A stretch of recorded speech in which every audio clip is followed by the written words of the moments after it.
Hi all, I'm Seema Tisa Augustine. I'm your faculty for financial accounting.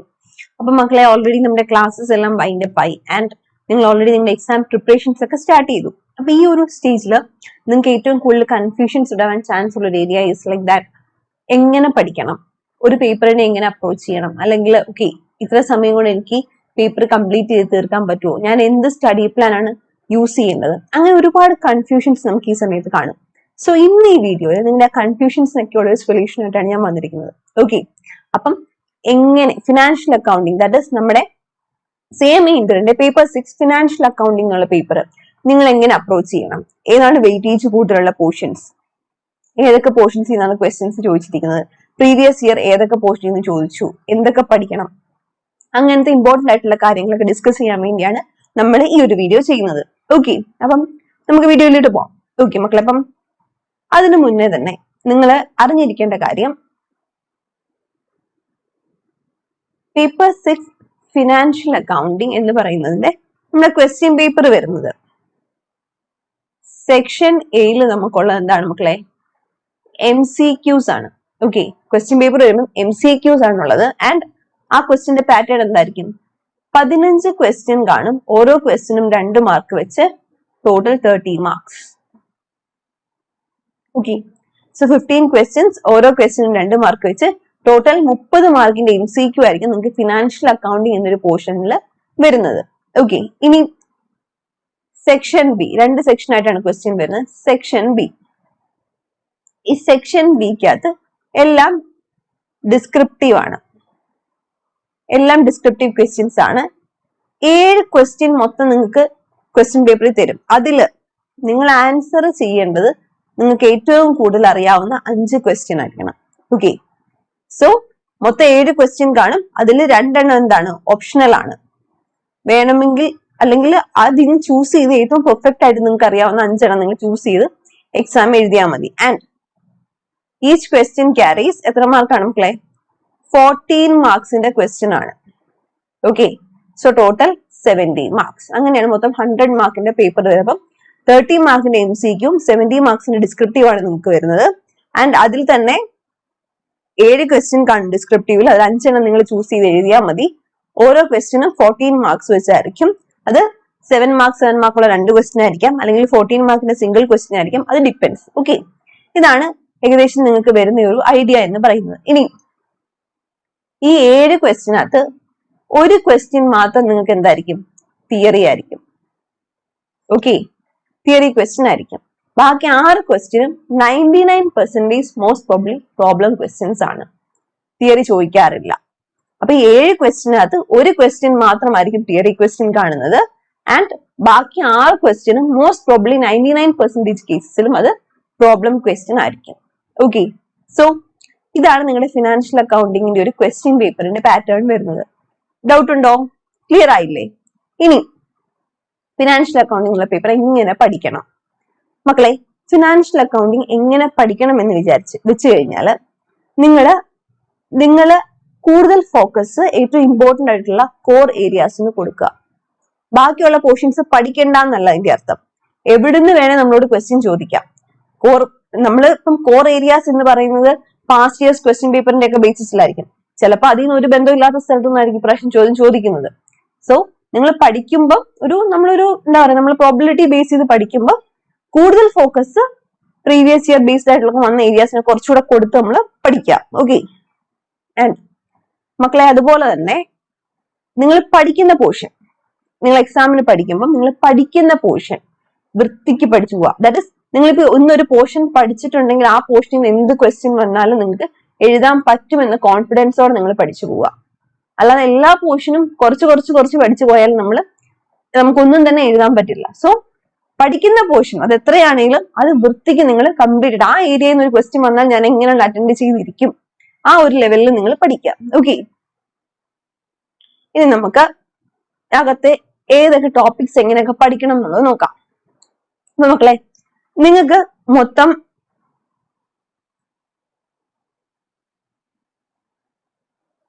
6 section ആണ് നിങ്ങൾക്ക് ഈ ഒരു financial അക്കൗണ്ടിങ്ങിനെ 6 section ആയിട്ടാണ് ക്ലാസിഫൈ ചെയ്തിരിക്കുന്നത്. അതിൽ ഫസ്റ്റ് സെക്ഷൻ എന്ന് പറയുന്നത് അക്കൗണ്ടിങ് ഫണ്ടമെന്റൽസ് എന്നുള്ള ചാപ്റ്റർ ആണ്. ആ ഒരു അക്കൗണ്ടിങ് ഫണ്ടമെന്റൽസ് എന്നുള്ള മോഡ്യൂളിനകത്ത് നിങ്ങൾക്ക് അക്കൗണ്ടിങ്ങിന്റെ എല്ലാ ഫണ്ടമെന്റൽസും വരുന്നുണ്ട്. അതുപോലെ തന്നെ അഡ്ജസ്റ്റ്മെന്റ് എൻട്രീസ് വരുന്നുണ്ട്, ഡിപ്രീസിയേഷൻ വരുന്നുണ്ട്, ട്രയൽ ബാലൻസിന്റെ അഡ്ജസ്റ്റ്മെന്റുകൾ കാര്യങ്ങൾ അതൊക്കെ വരുന്നുണ്ട്. പിന്നെ നിങ്ങളുടെ ബാഡ് ഡെറ്റ് പ്രൊവിഷൻ അങ്ങനത്തെ കാര്യങ്ങളുടെയൊക്കെ ഡിസ്ക്രിപ്ഷൻ വരുന്നുണ്ട്. ആൻഡ് അതുപോലെ തന്നെ റെക്ടിഫിക്കേഷൻ വരുന്നുണ്ട്. ഇത്രയും കാര്യങ്ങളാണ് ഈ ഫണ്ടമെന്റൽസ് ഓഫ് അക്കൗണ്ടിങ് എന്നുള്ള പോർഷനിൽ നിന്ന് വരുന്നത്. ഓക്കെ, 15 മാർക്കിന്റെ വെയിറ്റേജ് ആണ് ഈ പോർഷൻ ഉള്ളതെന്നാണ് നമ്മുടെ ഇൻസ്റ്റിറ്റ്യൂട്ട് പറയുന്നത്. ഇനി ഈ ഏരിയയിൽ നിന്ന് നിങ്ങൾക്ക് MCQ ക്വസ്റ്റ്യൻസ് കൂടുതൽ എക്സ്പെക്ട് ചെയ്യാം. ഓക്കെ, ബിക്കോസ് ഫസ്റ്റ് ചാപ്റ്ററിൽ ഒരുപാട് ഫണ്ടമെന്റൽസ് ഉണ്ട് അക്കൗണ്ടിങ്ങിന്റെ. ആ ഫണ്ടമെന്റൽസിൽ ഒരുപാട് MCQs വരാനുള്ള പ്രോബിലിറ്റി കൂടുതലാണ്. ഓക്കെ, സോ നിങ്ങളുടെ പ്രീവിയസ് ഇയറിലാണ്.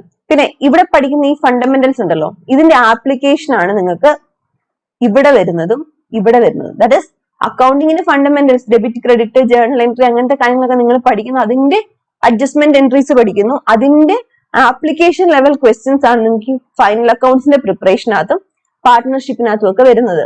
ഓക്കെ, കമ്മീഷന്റെ അഡ്ജസ്റ്റ്മെന്റ് അല്ലെങ്കിൽ അഡ്വാൻസിന്റെ അഡ്ജസ്റ്റ്മെന്റ്, ഔട്ട്സ്റ്റാൻഡിങ്ങിന്റെ അഡ്ജസ്റ്റ്മെന്റ്, ഇതൊക്കെ നിങ്ങൾ ഫസ്റ്റ് ചാപ്റ്ററിൽ പഠിച്ചാലും അതിന്റെ ആപ്ലിക്കബിലിറ്റിയും കാര്യങ്ങളൊക്കെ ഈ 3rd മോഡ്യൂളിലും 4th മോഡ്യൂളിലും നിങ്ങൾക്ക് വരും. ഓക്കെ, ക്ലിയർ ആയല്ലോ? ഇനി ഫണ്ടമെന്റൽസ് ഓഫ് അക്കൗണ്ടിങ് നിങ്ങൾ എപ്പോഴും ശ്രദ്ധിക്കുക, MCQന്റെ പ്രോബിലിറ്റി കൂടുതലായിരിക്കും. പ്രോബ്ലം ഏരിയാസ് ചോദിക്കാൻ ചാൻസ് ഉള്ള പോർഷൻ എന്ന് പറയുന്നത് അതിനകത്തുനിന്ന് ട്രയൽ ബാലൻസിന്റെ ചോദിക്കാം, റെക്ടിഫിക്കേഷന്റെ ചോദിക്കാം, ഡിപ്രീസിയേഷന്റെ ചോദിക്കാം. ഓക്കെ, ഈ 3 പ്രോബ്ലം ക്വസ്റ്റ്യൻസ് ആണ് ചോദിക്കാൻ ചാൻസ് ഉള്ളത്. അത് ഓൾറെഡി നിങ്ങൾക്ക് അറിയാവുന്ന കാര്യങ്ങളാണ്. ഡിപ്രീസിയേഷൻ ഒക്കെ ഓൾറെഡി നിങ്ങൾക്ക് അറിയാവുന്ന കാര്യങ്ങളാണ്.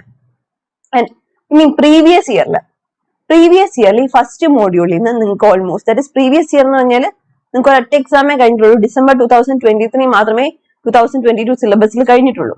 സോ അതിനെ ബേസ് ചെയ്ത് പറയുവാണെങ്കിൽ ഒരു 4 മാർക്സിന്റെ MCQ, അതുപോലെ തന്നെ ബാങ്ക് റിക്കൺസിലിയേഷനിൽ നിന്നും ട്രയൽ ബാലൻസിൽ നിന്നും പിന്നെ ഒരു തിയറി, അങ്ങനെ ഡിസ്ക്രിപ്റ്റീവ് ക്വസ്റ്റ്യൻ ആയിട്ട് 7 മാർക്കിന്റെ ഒരു ക്വസ്റ്റ്യൻ ബാങ്ക് റിക്കൺസിലിയേഷനിൽ നിന്നും, 7 മാർക്കിന്റെ ഒരു ക്വസ്റ്റ്യൻ ട്രയൽ ബാലൻസിൽ നിന്നും, 4 മാർക്കിന്റെ ഒരു ക്വസ്റ്റ്യൻ തിയറിയും ചോദിച്ചിട്ടുണ്ട്. ഓക്കെ, ടോട്ടൽ ഓൾമോസ്റ്റ് 21 മാർക്സിന്റെ ക്വസ്റ്റ്യൻ ആണ് നിങ്ങൾക്ക് ഫസ്റ്റ് മോഡ്യൂളിൽ നിന്ന് നിങ്ങളുടെ 2023 ഡിസംബർ അറ്റംപ്റ്റിൽ ചോദിച്ചിരിക്കുന്നത്.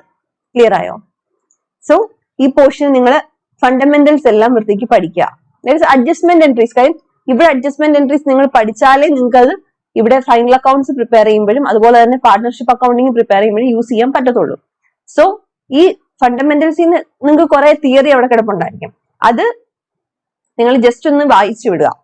അതിനകത്ത് ഏറ്റവും ഇമ്പോർട്ടന്റ് ആയിട്ട് ഈ ഫസ്റ്റ് ചാപ്റ്ററിൽ നിങ്ങൾ പഠിക്കേണ്ട കാര്യം എന്ന് പറയുന്നത് ജേർണൽ എൻട്രീസ് എങ്ങനെ എഴുതേണ്ടതെന്നുള്ളത്, അതുപോലെ തന്നെ നിങ്ങൾ ട്രയൽ ബാലൻസിന്റെ preparation, bank reconciliation statement, adjustment entries. ഏറ്റവും ഇമ്പോർട്ടന്റ് ആയിട്ടുള്ള സാധനമാണ് അഡ്ജസ്റ്റ്മെന്റ് എൻട്രീസ്. അത് ഈ ചാപ്റ്ററിൽ മാത്രമല്ല ആപ്ലിക്കബിലിറ്റി വരുന്നത്, താഴോട്ട് എല്ലായിടത്തും ആപ്ലിക്കബിലിറ്റി വരുന്ന സാധനമാണ് adjustment entries, depreciation and rectification. അപ്പൊ ഇത്രയും കാര്യങ്ങൾ 100% നിങ്ങൾ ഇതിൽ നിന്ന് പഠിക്കുക. Okay, so first module clear ആയില്ലേ? കുറെ തിയറിയും കാര്യങ്ങളൊക്കെ ഉണ്ട്. അതിന്റെ നോട്ട്സ് നമ്മുടെ ക്ലാസ്സുകളിൽ അവൈലബിൾ ആണ്. ആ നോട്ട്സ് തന്നിരിക്കുന്ന തിയറീസ് മാത്രം വേണമെങ്കിൽ നിങ്ങൾ പഠിച്ചാൽ മതി. ഓക്കെ, അല്ലാതെ ആ തിയറി മൊത്തം ടെക്സ്റ്റ് ബുക്കിലെ മൊത്തം നിങ്ങൾ വായിച്ച് പഠിക്കാൻ നിൽക്കേണ്ട. ഏറ്റവും ഇമ്പോർട്ടന്റ് ആയിട്ടുള്ള കാര്യങ്ങൾ ജസ്റ്റ് ഒന്ന് റഫ് ആയിട്ട് നോട്ട് ചെയ്ത് വിട്ടാൽ മതി. ഓക്കെ, സോ ഇത്രയും കാര്യങ്ങളാണ് ഫസ്റ്റ് മോഡ്യൂളിൽ നിങ്ങൾ ശ്രദ്ധിക്കേണ്ടത്. ഇനി second module accounting for special transactions. ഇവിടെ 10% വെയിറ്റേജ് ആണ് ഇതിന് പറയുന്നത്. ഓക്കെ, ഇതില് 3 ചാപ്റ്റേഴ്സ് ഉണ്ട് മക്കളെ, 3 അല്ലെങ്കിൽ 3 കോൺസെപ്റ്റുകളുണ്ട്.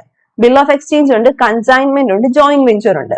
ഓക്കെ, ഇനി ഇതിൽ നിന്ന് MCQസിനുള്ള പ്രോബിലിറ്റി കുറവാണ്. കൂടുതലും 7 മാർക്കിന്റെ ഒരു ക്വസ്റ്റ്യൻ കൺഫേം ആയിട്ടും ഈ ഒരു ചാപ്റ്ററിൽ നിന്ന് കാണും.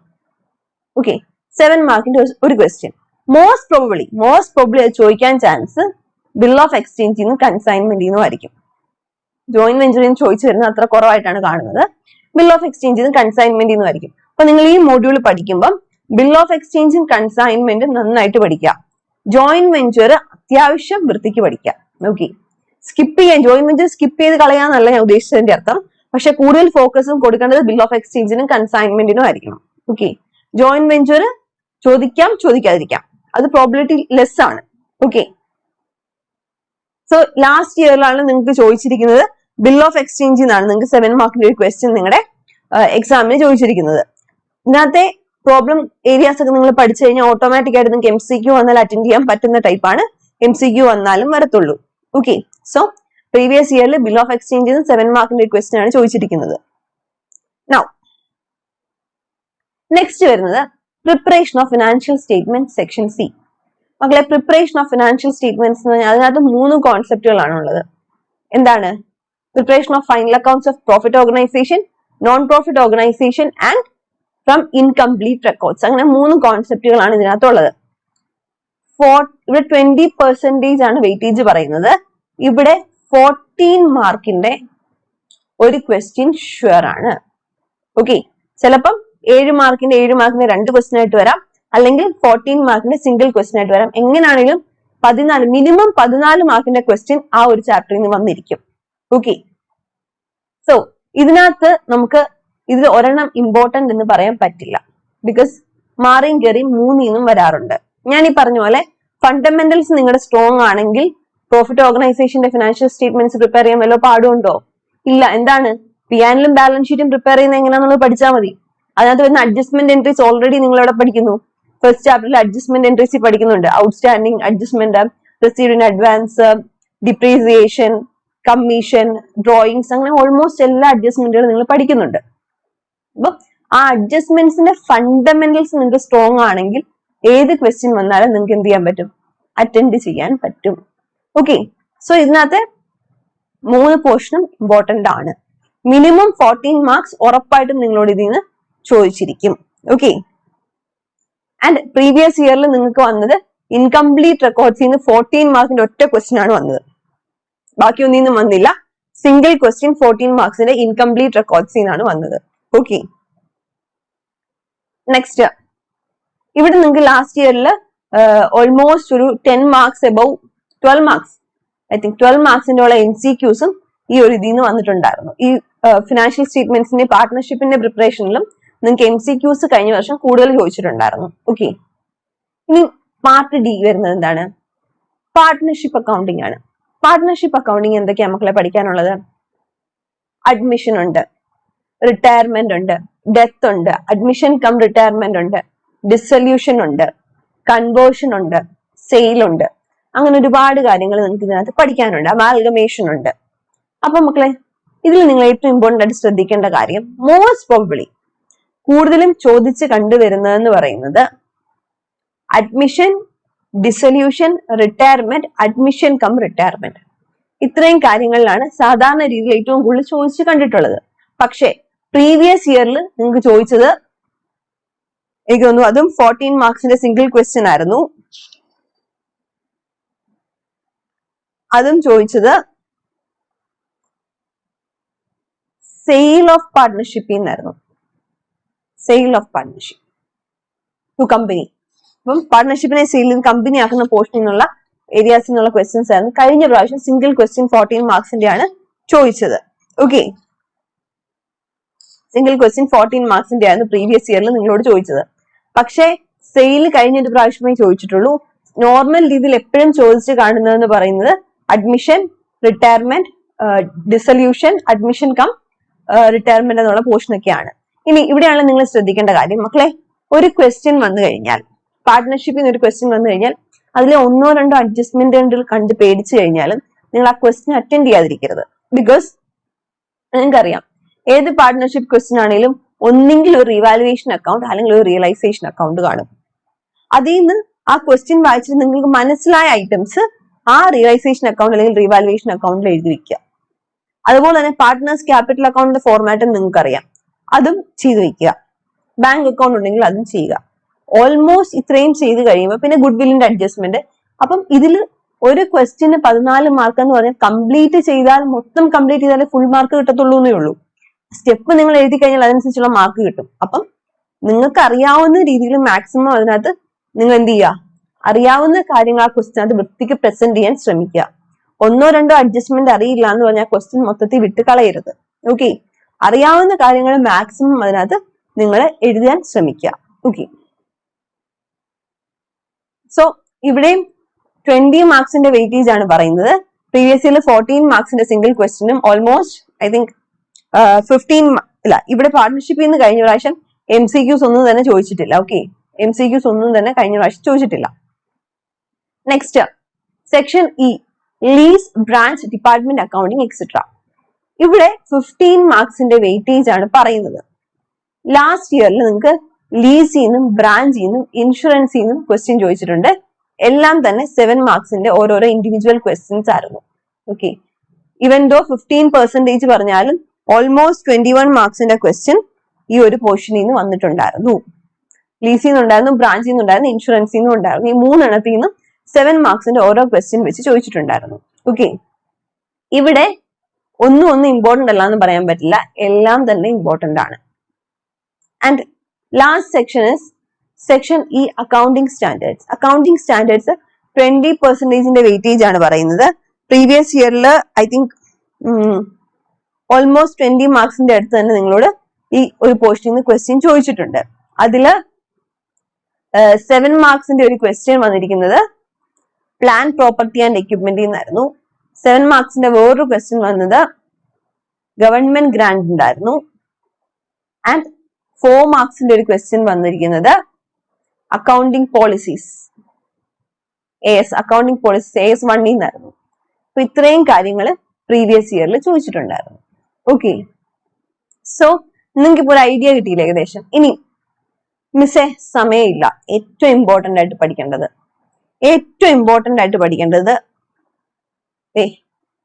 ഈ 2 ചാപ്റ്റർ 100% ഷുവർ ആയിട്ടും ക്വസ്റ്റ്യൻ കാണും. ഓക്കെ, ആൻഡ് വെയിറ്റേജ് കൂടുതലുള്ള ഏരിയാസും ആണ്. സോ ഫൈനൽ അക്കൗണ്ട്സും പാർട്ട്ണർഷിപ്പും നിങ്ങൾ 100% പഠിക്കുക. അപ്പൊ എന്ത് പറ്റും, ഓൾറെഡി ഫൈനൽ അക്കൗണ്ട്സ് പഠിക്കുമ്പോൾ ഈ ഫണ്ടമെന്റൽസിന്റെ കുറെ കാര്യങ്ങൾ നിങ്ങൾ ഓട്ടോമാറ്റിക് ആയിട്ട് ഫൈനൽ അക്കൗണ്ട്സ് പഠിക്കുന്ന കൂടെ തന്നെ പഠിച്ചു പോകും. അപ്പൊ ഏറ്റവും ഇമ്പോർട്ടന്റ് ആയിട്ട് നിങ്ങൾ പഠിക്കേണ്ട, ഒരിക്കലും സ്കിപ്പ് ചെയ്യാൻ പാടില്ലാത്ത ഒരു ഏരിയ എന്ന് പറയുന്നത് എന്താണ്, ഫിനാൻഷ്യൽ സ്റ്റേറ്റ്മെന്റ്സിന്റെ പ്രിപ്പറേഷനും പാർട്ട്ണർഷിപ്പ് അക്കൗണ്ടും ആണ്. എന്താണേലും മിനിമം 40 മാർക്സ് ഫോർ ഷുവർ നിങ്ങൾ ക്വസ്റ്റ്യൻ കണ്ടിരിക്കും. ഓക്കെ, ആൻഡ് അത് പഠിക്കുന്ന കൂടുതൽ ഓട്ടോമാറ്റിക് ആയിട്ട് നിങ്ങൾ ഫണ്ടമെന്റൽസിലെ കുറെ കാര്യങ്ങളും പഠിക്കും. അതായി. പിന്നെ ഈ ബിൽ ഓഫ് എക്സ്ചേഞ്ചും കൺസൈൻമെന്റും എന്നാ വന്നാലും സ്കിപ്പ് ചെയ്യരുത്. അപ്പം ഫിനാൻഷ്യൽ സ്റ്റേറ്റ്മെന്റ്സ് പഠിക്കണം, പാർട്ട്ണർഷിപ്പ് പഠിക്കണം, ബിൽ ഓഫ് എക്സ്ചേഞ്ചും കൺസൈൻമെന്റും പഠിക്കണം. ഓക്കെ, ജോയിന്റ് വെഞ്ചർ നിങ്ങൾ ടൈം അഡ്ജസ്റ്റ് ചെയ്ത് നിങ്ങൾ പഠിക്കുക. പക്ഷെ ജസ്റ്റ് ഒന്ന് റെഫർ എങ്കിലും ചെയ്ത് വിടുക, ജസ്റ്റ് ഒന്ന് വായിച്ചെങ്കിലും വിടുക. Now insurance claim, branch, higher purchase. മക്കളെ ഇത് 4 കൂടെ നിങ്ങൾക്ക് കംപ്ലീറ്റ് ചെയ്യാൻ പറ്റിയില്ലെങ്കിലും ഇതിൽ ഏതെങ്കിലും 2 എണ്ണം, ബ്രാഞ്ച് സ്കിപ്പ് ചെയ്യരുത്, ഇൻഷുറൻസും സ്കിപ്പ് ചെയ്യരുത്. ബ്രാഞ്ചും ഇൻഷുറൻസും നല്ല വൃത്തിക്ക് പഠിച്ചിട്ട് ലീസ് അക്കൗണ്ടിങ്ങും ഹയർ പർച്ചേസും വേണമെങ്കിൽ നിങ്ങൾ ജസ്റ്റ് ഒന്ന് റെഫർ ചെയ്ത് വിടുക. Okay, and accounting standards, just ഓരോ അക്കൗണ്ടിങ് സ്റ്റാൻഡേർഡ്സ് എന്താന്നുള്ളത് മനസ്സിലാക്കി വെക്കുക. ഓരോ ASO എന്താന്നുള്ളത് മനസ്സിലാക്കി കഴിഞ്ഞാൽ നിങ്ങൾക്ക് എന്ത് ചെയ്യാൻ പറ്റും, അതിനെ ബേസ് ചെയ്ത് ക്വസ്റ്റ്യൻ വന്ന് അറ്റൻഡ് ചെയ്യാൻ പറ്റും. തിയറി ക്വസ്റ്റ്യൻ ആണെങ്കിലും 4 മാർക്കിന് ഡിസ്ക്രിപ്റ്റീവ് എഴുതാൻ അറിയത്തില്ലേ, ഇവിടെ തിയറി വരാനുള്ള പ്രോബിലിറ്റി കൂടുതലാണ്. തിയറി വരാൻ ചാൻസ് എപ്പോഴും എവിടുന്നാണ്, ഈ അക്കൗണ്ടിങ് സ്റ്റാൻഡേർഡ്സിൽ നിന്നും അതുപോലെ തന്നെ നമ്മുടെ ഫസ്റ്റ് ഫണ്ടമെന്റൽസിൽ നിന്നാണ് തിയറി കൂടുതൽ വരാനുള്ള പ്രോബിലിറ്റി. സോ തിയറി പഠിച്ചു കഴിഞ്ഞാൽ നിങ്ങൾ പ്രോബ്ലം ചെയ്യാൻ പഠിച്ചു കഴിഞ്ഞാൽ ഓട്ടോമാറ്റിക് ആയിട്ട് നിങ്ങൾക്ക് എന്ത് എഴുതാം, ആ തിയറി അവിടെ എഴുതി വെക്കാൻ പറ്റും. അപ്പൊ ഇതാണ് ഒരു റഫ് ഐഡിയ എന്ന് പറയുന്നത്. ഇനി മിസ്സെ പഠിച്ചു തീരുവോ? ഓക്കെ മക്കളെ, ഇപ്പൊ നിങ്ങൾക്ക് ഒരു ഓൾമോസ്റ്റ് മെയ് 2nd വീക്ക് ആവുന്നേ ഉള്ളൂ, മെയ് 1st വീക്ക് കഴിഞ്ഞ് 2nd വീക്കിലേക്ക് കയറുന്നേ ഉള്ളൂ. നിങ്ങൾക്ക് ജൂണിലുള്ള എക്സാം, ഇഷ്ടം പോലെ സമയമുണ്ട് പഠിക്കാൻ. ഓക്കെ, സോ നിങ്ങൾ ചെയ്യേണ്ട കാര്യം എന്ന് പറഞ്ഞു കഴിഞ്ഞാൽ നിങ്ങൾ പഠിക്കുന്ന കോൺസെപ്റ്റ് 100% വൃത്തിക്ക് കാര്യം മനസ്സിലാക്കി പഠിക്കുക. ജസ്റ്റ് ബൈ ഹാർട്ട് ചെയ്ത് പഠിക്കാതെ 100% ആ ഒരു പോർഷൻ, പഠിക്കുന്ന പോർഷൻ 100% തീർത്തിരിക്കണം. അത് ഏറ്റവും ഇമ്പോർട്ടന്റ് ആയിട്ടുള്ള പോർഷൻസ് ആദ്യം പഠിച്ചാൽ അങ്ങനെ അത് നിങ്ങൾക്ക് ഇഷ്ടമുള്ള രീതിയിൽ പഠിക്കാം. അത് ഓരോരുത്തരുടെ ഇഷ്ടമാണ്.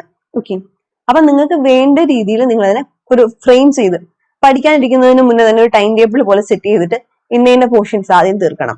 ഓക്കെ, ഈ പോർഷൻസ് ഒരു സെക്ഷൻ ബി പോയിന്റിലേക്ക് വെച്ചാൽ മതി, അങ്ങനെയൊക്കെയുള്ള രീതിയിൽ നമ്മൾ വെക്കുക. ഓക്കെ, അങ്ങനെ ഏറ്റവും ഇമ്പോർട്ടന്റ് ആയിട്ട് ഫോക്കസ് കൊടുത്ത് പഠിക്കേണ്ട കാര്യങ്ങൾ നിങ്ങൾ ആദ്യം പഠിച്ചിട്ട്, പക്ഷെ ആ പഠിക്കുന്ന ഏരിയ 100% നിങ്ങൾ ക്ലിയർ ആയിരിക്കണം. അതിൽ നിന്ന് എന്ത് ക്വസ്റ്റ്യൻ ചോദിച്ചാലും നിങ്ങൾക്ക് എഴുതാൻ പറ്റുമെന്ന കോൺഫിഡൻസിൽ നിങ്ങൾ പഠിക്കുക. And second thing is that ഏത് ക്വസ്റ്റ്യൻ വന്നാലും ആ ക്വസ്റ്റ്യനകത്ത് നിങ്ങൾക്ക് അറിയാവുന്ന കുറച്ച് കാര്യങ്ങളെങ്കിലും കാണും. അപ്പൊ ഒരു ക്വസ്റ്റ്യൻ സ്കിപ്പ് ചെയ്യരുത്. ആ ക്വസ്റ്റ്യൻ വായിച്ചിട്ട് നിങ്ങൾക്ക് അറിയാവുന്ന തോന്നുന്ന കാര്യങ്ങൾ എന്ത് ചെയ്യുക, അവിടെ എഴുതി വെക്കുക. നീറ്റ് പ്രസന്റേഷൻ, എപ്പോഴും നിങ്ങളുടെ പ്രസന്റേഷൻ നീറ്റ് ആൻഡ് ക്ലിയർ ആയിരിക്കണം. നമ്മുടെ എക്സാമിനറെ ഇംപ്രസ് ചെയ്യാനുള്ള ഏറ്റവും വലിയൊരു മാർഗമാണ് ക്ലീൻ ആയിട്ട് പ്രസന്റ് ചെയ്യുക. അക്കൗണ്ട്സ് ഒക്കെ വൃത്തിക്ക് വരച്ച് ക്ലീൻ ആയിട്ട് നിങ്ങൾ പ്രസന്റ് ചെയ്ത് കഴിഞ്ഞാൽ അത് അവർക്കൊരു ഇംപ്രഷൻ ക്രിയേറ്റ് ചെയ്യും. ആൻഡ് ഏറ്റവും നല്ലൊരു മാർഗം എന്ന് പറയുന്നത് നിങ്ങൾക്ക് ഏറ്റവും അറിയാവുന്ന ആൻസർ ഫസ്റ്റ് അങ്ങ് എഴുതുക. ഓക്കെ, അറിയാൻ വയ്യാത്തൊരു ക്വസ്റ്റ്യൻ ഫസ്റ്റ് എഴുതി വെട്ടി കൂത്തിയൊക്കെ ചെയ്യുന്നതിനേക്കാൾ ഏറ്റവും നല്ലത് ഏറ്റവും ആപ്റ്റ് ആയിട്ട് നിങ്ങൾക്ക് അറിയാവുന്ന ഒരു ക്വസ്റ്റ്യൻ വേണം നിങ്ങൾ ആദ്യം പ്രസന്റ് ചെയ്യാൻ. അപ്പൊ തന്നെ ഒരു പോസിറ്റീവ് ഇംപ്രഷൻ വരും. ഓക്കെ, ആൻഡ് ക്ലീൻ ആയിട്ട് പ്രസന്റ് ചെയ്യുക. അക്കൗണ്ട്സ് ഒക്കെ സ്കെയിലും പെൻസിലൊക്കെ വെച്ച് വൃത്തിക്ക് വരച്ച് തന്നെ ക്ലീൻ ആയിട്ട് അവിടെ പ്രസന്റ് ചെയ്യുക. ഓക്കെ, എല്ലാ അക്കൗണ്ട്സിന്റെ ഫോർമാറ്റും കാര്യങ്ങളും ഒക്കെ വൃത്തിക്ക് എഴുതി വേണം പ്രസന്റ് ചെയ്യാൻ. ആൻഡ് നിങ്ങൾ പഠിക്കുന്ന സമയത്ത്, എക്സാമിന് നിങ്ങൾ പ്രിപ്പയർ ഈ സ്റ്റഡി ലീവിന്റെ ഇടയ്ക്ക് നിങ്ങൾ പഠിക്കുമല്ലോ, ആ പഠിക്കുന്ന സമയത്ത് നിങ്ങൾ റഫ് നോട്ട്സ് മാക്സിമം പ്രിപ്പയർ ചെയ്യാൻ ശ്രമിക്കുക.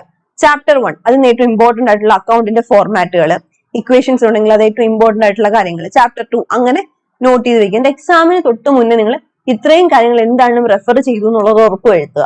അപ്പൊ നിങ്ങൾക്ക് എന്ത് ചെയ്യാൻ പറ്റും, ഏറ്റവും അവസാനം ഈ ഇക്വേഷൻ എവിടെയാണല്ലോ ഈ അക്കൗണ്ട് ഫോർമാറ്റിന് തപ്പി നടക്കേണ്ട ആവശ്യം വരത്തില്ല.